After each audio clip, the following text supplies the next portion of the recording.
Birds, Rilke, and the Nightingale. I make miracles birds, blue jays with mad eyes in fields after forests and brush, on a green leaf in cream skies.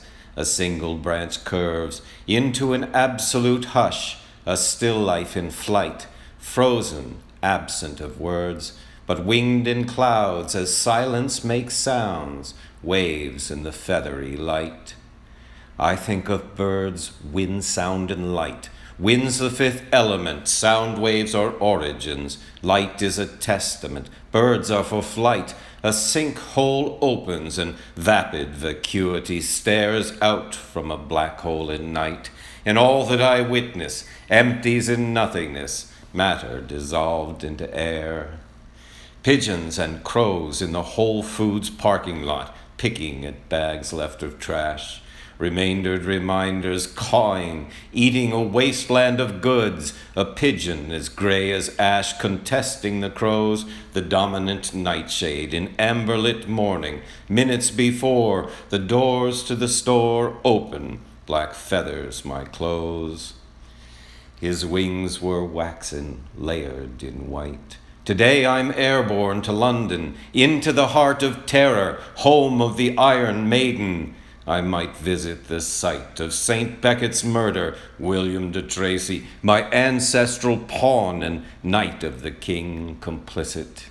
At my sworn word, his conscienceless sword I'll break, then pray for 10 centuries. A nightingale flies to my forest. I've never heard her, though so close. I listened, but not yet her notes. Then YouTube sings me her rapturous voice, a dose from a hemlock amulet. I see both ghosts pass into each other in an unending ascent, while under Keats' tree, in the shadows of Lethe, his heart beats wind songs for her.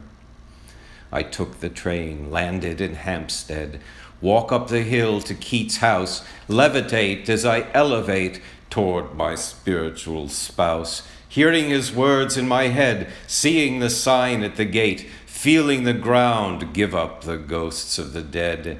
In the quiet fog of morning, a melancholic creeping, a pilgrimage called from a sound. I saw the original script, written The Nightingale, changed now to the synesthetical moment that the depicts, changed in a time far away, changed by perilous seas, some edict or verdict that lessens the song and the tree beneath which he listened in ecstasy, foreshadowing Rilke's elegies.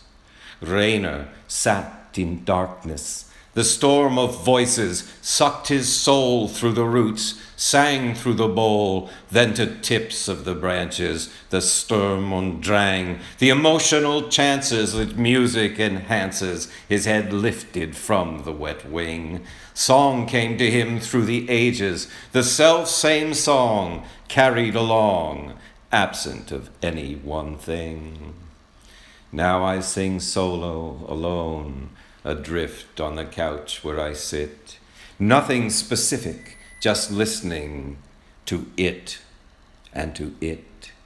And from it, a wind-swept tone topples my balcony tree, singing alive in the still, the branches my bones that drink from the sea, being that leans from the quiet into the utterly silent absence of will.